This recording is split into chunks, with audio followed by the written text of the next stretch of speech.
Oke, halo semuanya, selamat datang di channel BADXC Channel.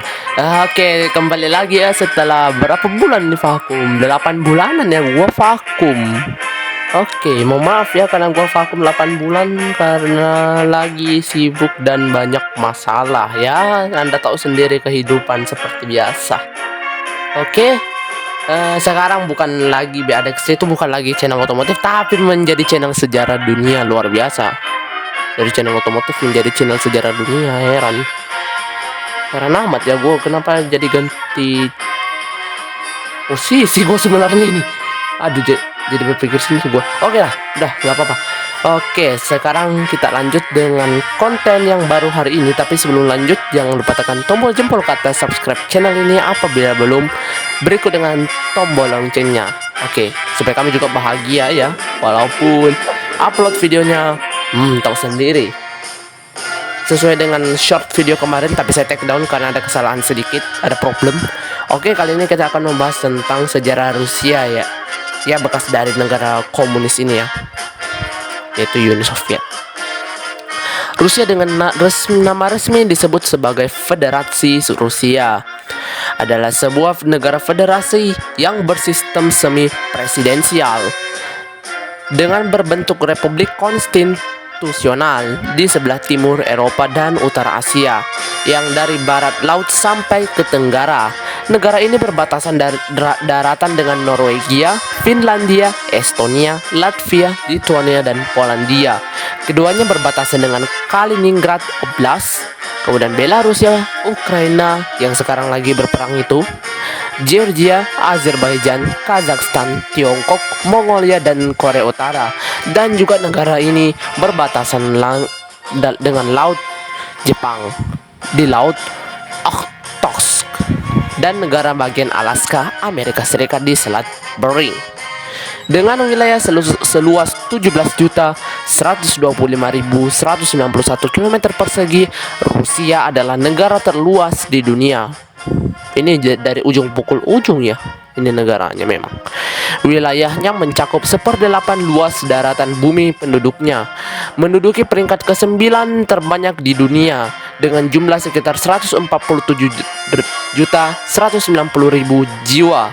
Itu penduduknya ya, total penduduknya di tahun 2021. Kalau tahun 2022 mana saya tahu karena belum ada datanya. Luar biasa. Wilayahnya membentang sepanjang Asia Utara dan sebagian Eropa Timur.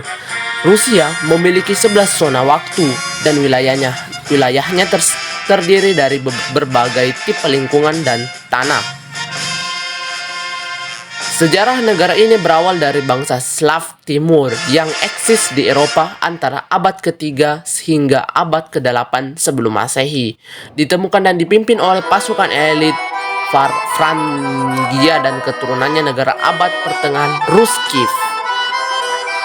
Muncul sekitar abad ke-9. Pada tahun 1988 mereka mengadopsi Kristen Ortodoks dari kerajaan Bizantium. Bizantium itu sama dengan Konstantinopel ya, yang ada di Romawi Timur pada saat itu, yang sekarang jadi di Istanbul. Menjadi awal munculnya budaya Bizantium dan Slavik atau Slavikia atau Gopnik yang mendefinisikan budaya Rusia hingga saat ini. Ruskif akhirnya terpisah-pisah menjadi negara-negara kecil, sebagian daratan mereka kemudian direbut oleh bangsa Mongol. Ya lu tahu sendiri lah, bangsa Mongol itu zaman dulu itu sekuat bagaimana ya. Mungkin kalau sekarang udah kayak apa ya, itu Mongolia pada saat itu udah kayak negara adidaya ya kayaknya sepertinya, dan menjadi negara jajahan gerombolan emas pada abad ke-13. Keharya Patihan Moskwa secara bertahap menyatukan kembali dan merdeka dari gerombolan emas. Gerombolan emas yang dia maksud adalah bangsa Mongol. Dan dapat kembali mendominasi warisan budaya dan politik Ruskiev pada abad ke-18. Negara ini berkembang luar biasa melalui penaklukan, aneksasi, dan penjajahan menjadi Kekaisaran Rusia yang merupakan kekaisaran terbesar ketiga dalam sejarah, memanjang dari Polandia di Eropa hingga Alaska di Amerika Utara yang dulunya merupakan wilayah Rusia. Jadi sekadar informasi, Alaska di bagian Amerika Serikat dulunya itu adalah bagian dari Federasi Rusia. Kalau orang Rusia bilang Rusia. Itu kalau dalam bahasa Rusia ya. Setelah revolusi Rusia atau biasa disebut dengan revolusi Bolshevik atau revolusi 1917, Republik Sosialis Federasi Soviet Rusia menjadi bagian utama dan terbesar dari Republik Sosialis Uni Soviet, negara pertama di dunia yang memiliki konstitusi negara sosialis komunisme. Uni Soviet memerankan peran bertahan dalam kemenangan sekutu pada Perang Dunia II. Jadi dia ini salah satu pemenang perangnya di Perang Dunia II ya, pada saat itu melawan Nazi Jerman. Dan kemudian muncul sebagai negara adikuasa dan menjadi lawan Amerika Serikat selama Perang Dingin. Oke lah, kalau Perang Dingin zaman dulu hanya dua ya, Amerika Serikat dan Uni Soviet. Kalau kita para Asia ini yang Arab, Eropa, Afrika semuanya itu lemah intinya pada saat itu. Yang dua itu negara adidaya, yaitu Uni Soviet dan Amerika Serikat. Pada era Soviet merupakan pencapaian teknologi paling signifikan pada abad ke-20, termasuk satelit buatan manusia pertama di dunia dan peluncuran manusia pertama di luar angkasa di akhir tahun 1990. Uni Soviet memiliki ekonomi kedua terbesar di dunia, kekuatan militer terbesar di dunia, dan cadangan senjata pemusnah massal terbanyak di dunia. Wow, luar biasa ini. Setelah bubarnya Uni Soviet pada tahun 1991, 15 republik independen berpisah sebagai negara terbesar, penduduk terbanyak, dan secara ekonomi paling berkembang, yaitu Republik Sosialis Federasi Soviet Rusia. Menggantikan namanya menjadi Federasi Rusia dan melanjutkan status hukum dan negara penerus dari Uni Soviet. Saat ini negara ini berbentuk republik semi presidensial. Ini belum secara akuratnya, ini masih sejarah. Kalau Anda cari di Wikipedia itu, ini saya telusurinya di Wikipedia. Kalau di Wikipedia itu masih awal-awalnya, belum sejarah yang betul-betul panjang banget.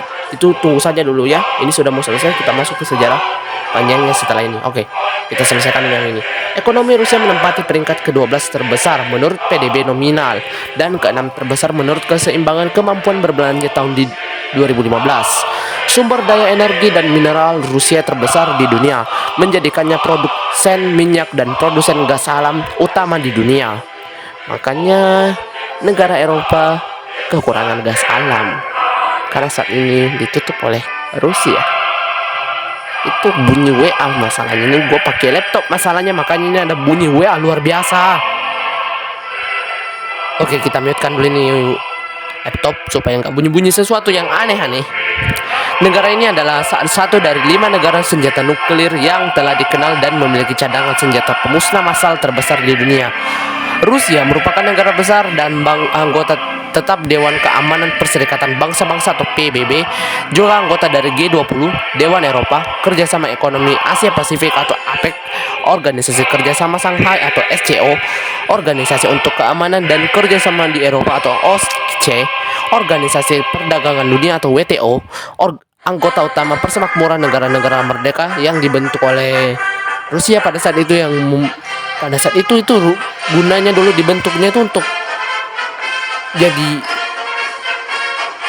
semua bekas negara Uni Soviet harus bergabung ke situ, tapi satu persatu malah keluar semua ya. Kocak ini. Awalnya dibentuk tapi malah bubar sendiri semuanya. Apalagi Ukraina itu atau CIS. Organisasi Terketat Keamanan Kolektif atau CSTO dan salah satu dari 5 anggota Uni Ekonomi Eurasia bersama dengan Armenia, Belarus, Kazakhstan, dan Kyrgyzstan. Nah, ini baru kita masuk ke sejarah terpanjangnya. Wow, kalau dibaca ini dari 1 sampai sekarang, wow. Ini gue bisa menyanyikan lagu Sayusne Rosime Republik Sapuabulia, lagu kebangsaan Rusia itu ya. Pada tahun 882, ia menguasai Kiev, kota Slavia yang berkembang menjadi pusat perdagangan antara Skandinavia dan Konstantinopel. Nah, ini yang gua maksud tadi dari Bizantium itu ya. Nama lainnya dari Konstantinopel itu Bizantium. Pada tahun 989, Vladimir I meluaskan wilayahnya hingga Kaukasus. dan Laut Hitam serta mengambil ajaran gereja Ortodoks Yunani. Kerajaan Kiev Rusia berakhir setelah serangan Mongol pada tahun 1237 oleh Batu Khan, cucu Genghis Khan. Selanjutnya bangsa Mongol dikalahkan oleh Dmitri Donskoi pada tahun 1380. Di tahun 1380, saya ulangi lagi, dengan kemenangan di Kulikovo. Kemudian daerah-daerah yang tercerai-berai disatukan kembali oleh Ivan IV yang menaklukkan Kazan di tahun 1552, Astrakhan di tahun 1516, serta menguasai Siberia. Pemerintahan dilanjutkan oleh penerusnya sampai Wangsa Romanov naik takhta, yang diawali dengan diangkatnya oleh Mikhail Romanov sebagai Tsar di tahun 1613. Dinasti Romanov berkuasa selama 304 tahun hingga tahun 1917. Di tahun 1917 itu, dengan Tsar Nikolai II sebagai Tsar terakhir, pada bulan Februari 1917 dibentuk pemerintahan sementara di bawah Pangeran Lvov dan Alexander Kerensky sampai 25 Oktober 1917, saat pemerintahan tersebut digantikan pemerintahan revolusi Bolshevik atau Union Soviet oleh Vladimir Ilyich Lenin, atau dalam singkatan adalah Vladimir Lenin. Oke. Sejarah awalnya dulu. Bagaimana ceritanya ini bisa terbentuk ya? Oke. Pastoralisme nomaden berkembang di stepa Pontus Kastia yang dimulai pada zaman Tembaga. Itu semua daerah-daerah yang dekat-dekat Rusia atau di daerah Rusia. Gue lupa lagi. Nanti Anda cari sendiri nanti di Google semua ya. Nenek moyang orang Rusia modern adalah suku Slavia, yang rumah aslinya dianggap oleh beberapa pakar sebagai daerah berhutan di rawa Pinsk. Sejarah Rusia diawali dengan perpindahan bangsa-bangsa Skandinavia yang dikenal sebagai bangsa kita akan baca baik-baik dulu. Varangia. Oh my god, susah sekali disebutin. Yang dipimpin oleh tokoh semi-legendaris Rurik yang menyeberangi Laut Baltik, serta pada tahun 862 Masehi memasuki kota Novgorod dan memerintah di sana. Tapi kalau Novgorod itu tulisannya itu Novgorod ya, tapi kalau orang Rusia setahu saya ya itu dibacanya Novgorod. Ini juga gua karena belajar juga sih bahasa Rusia, heran. Makanya cuma tahu sedikit-sedikit doang. Slavia Timur secara bertahap menetap di Rusia Barat dan dalam dua gelombang, satu bergerak dari Kiev menuju Suzdal dan Murom yang sekarang, dan yang lainnya dari Polotsk menuju Novgorod dan Rostov. Sejak abad ke-7 dan seterusnya, Slavia Timur merupakan bagian terbesar dari populasi di Rusia Barat dan berasimilasi dengan penduduk asli Finno-Ugric, termasuk Meria, Muromian, dan Meshchera. Ruskif.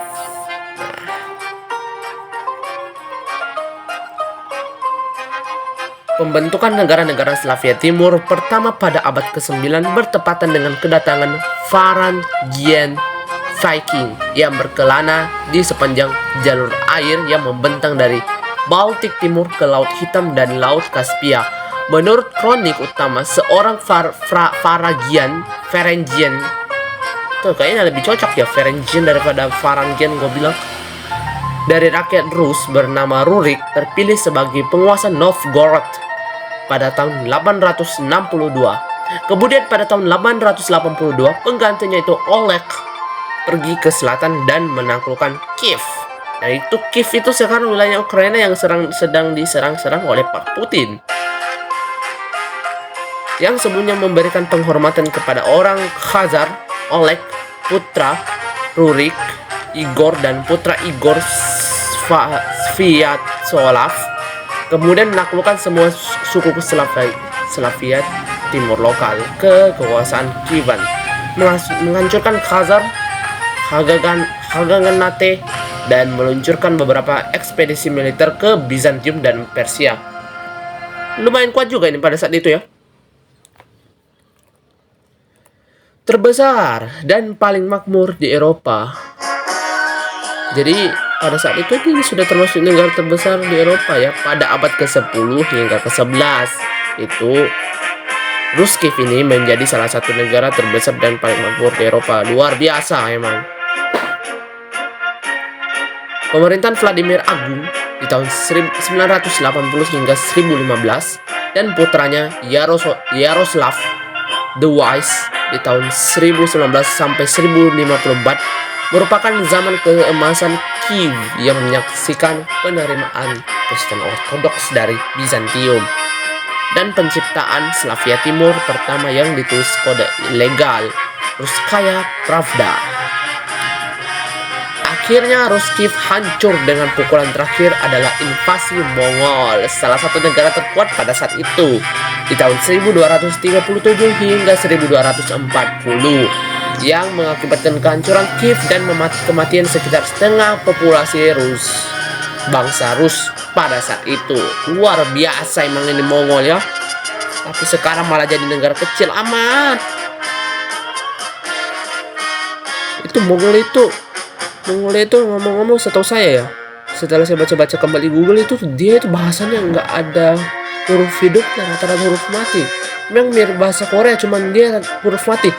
Dan gue nggak tahu bahasa Korea, jadi silakan tahu sendiri. Kalau bahasa Korea kan ada sedikit huruf hidupnya. Kalau bahasa Mongolia itu nggak ada huruf hidupnya malahan. Dari bangsa Mongol itu. Yang mengakibatkan kehancuran Kiev dan kematian sekitar setengah populasi Rus. Ini gua ulangin lagi. Penjajahan yang kemudian dikenal sebagai Tatar membentuk negara bagian gerombolan emas yang menjarah kerajaan Rusia dan menguasai bentangan selatan dan tengah Rusia selama lebih dari 2 abad. Lama kali. 2 abad berarti 200 tahun dong. Kalau 1 abad itu kan 100 tahun. 2 abad 200 tahun, 1 abad 100 tahun. Ya cocok. Kehargyapatihan Moskwa. Ini dia. Moskwa. Negara paling kuat yang akhirnya muncul setelah penghancuran Rus Kiev adalah Kehargyapatihan Moskwa. Awalnya merupakan bagian dari Vladimir Suzdal. Sementara masih di bawah domain Mongol, Tatar, dan dengan tekad mereka, Moskow mulai menegaskan pengaruhnya di Rus Tengah pada abad ke-14. Secara bertahap menjadi kekuatan utama dalam proses penyatuan kembali dan perluasan daerah di tanah Rus atau Rusia. Saingan terakhir Moskwa, Republik Novgorod, makmur sebagai pusat perdagangan bulu utama dan pelabuhan paling timur Liga Hansa, dipimpin oleh Pangeran Dmitri Donskoy dari Moskwa. Ini gue bilang Moskwa aja ya, karena bahasa Rusia itu Moskwa, tapi kalau orang Indonesianya cuma bilang Moskow. Cuma gue kebiasaan bilang Moskwa ya dibanding Moskow sebenarnya. Dan dibantu oleh gereja Ortodoks Rusia. Tentara bersatu kerajaan Rusia membuat kekalahan penting pada Mongol Tatar dan dalam pertempuran Kulikovo pada tahun 1380. Moskow secara bertahap menyerap kerajaan-kerajaan sekitarnya termasuk saingan-saingan yang sebelumnya kuat seperti Tver dan Novgorod. Ivan ketiga atau Agung itu artinya Ivan itu artinya Agung ya kalau dalam bahasa Rusia itu. Akhirnya melepaskan kendali gerombolan emas dan mengkonsolidasikan seluruh Rus Tengah dan Utara di bawah kekuasaan Moskow. Dia juga orang pertama yang menyandang gelar Pangeran Agung seluruh Rusia. Setelah jatuhnya Konstantinopel pada tahun 1453, Moskow mengklaim suksesi warisan dari Kekaisaran Romawi Timur. Ivan III menikah dengan Sofia Palaiologina, keponakan Kaisar Bizantium terakhir, yaitu Konstantinus 11, dan menjadikan elang berkepala 2 Bizantium miliknya dan akhirnya menjadi lambang Rusia. Itu yang saya tampilkan saja gambarnya. Yang ini dia gambarnya. Itu dia. Kita masuk ke Tsar Rusia. Kita akan bagi-bagi part dulu ini sebelum saya lanjutkan. Ini kita akan bagi-bagi part sedikit karena kenapa? Ini panjang sekali, luar biasa memang sejarahnya. Mulai dari sejarah penaklukan bangsa Mongol, Ruskif, apalagi Uni Soviet, akhirnya sekarang jadi federasi. Mulai lagi perang-perangannya, belum lagi ekonominya, belum lagi tentang agamanya, segala macam yang mayoritas di sana. Udahlah, kita akan bagi-bagi part saja supaya gua juga nggak pusing juga dalam mengedit. Oke, kita lanjut ke saran Rusia, atau kita akan masuk, saya ulangi kembali, saya perbaiki kata-kata saya, ke saran Rusia. Jadi kita akan masuk ke dinasti Tsar Rusia. Itu lebih cocok daripada gue bilang kesaran Rusia apa sih, gak jelas. Dalam pengembangan gagasan Roma ketiga Adipati Agung Ivan IV yang mengerikan itu, ini sebenarnya Ivan IV ini salah satu Ivan yang paling mengerikan karena dia yang paling kejam di antara semua Ivan itu. Ivan 1, Ivan 2, Ivan 3, dia paling kejam tuh Ivan IV yang sebenarnya dalam sejarah ya. Secara resmi dinobatkan sebagai Tsar pertama Rusia pada tahun 1547. Tsar mengumumkan kode hukum baru Sudebnik tahun 1550, mendirikan badan perwakilan feodal Rusia pertama itu Zemsky Sobor, dan memperkenalkan swakelola lokal ke daerah pedesaan. Itu swakelola itu sebenarnya itu dalam artian adalah sejenis hukum pemerintahan yang baru ya, kalau bisa dibilang seperti itu. Ada juga beberapa isinya, silahkan anda cari sendiri di Google tentang swakelola. Mungkin agak susah karena ini bahasa Rusia, jadi bilangnya swakelola. Mudah-mudahan ada ya di Google ya, mudah-mudahan ada, jangan sampai nggak ada, itu lucu itu. Selama masa pemerintahannya yang panjang, Ivan the Terrible hampir menggandakan wilayah Rusia yang sudah besar dengan mencaplok 3 khanat Tatar. Wow, luar biasa emang ini. Hampir 3 khanat. Buset. Berarti 3 bagian itu yang sebelumnya udah besar amat, diambil lagi dong. Luar biasa emang. Berarti ini menyebar ke Tatar, bagian dari gerombolan emas yang hancur, yaitu Kazan dan Astrakhan di sepanjang sungai Volga dan ke kanan Siberia. Inilah Rusia terbesarnya ya, di Siberia. Dulunya tuh Siberia yang punya, tapi sekarang jadi miliknya Rusia. Inilah yang gue bilang yang besar sekalinya tuh. Ibarat daya Siberia. Dengan demikian pada akhir abad ke-16 Rusia berubah menjadi negara multi etnis, multi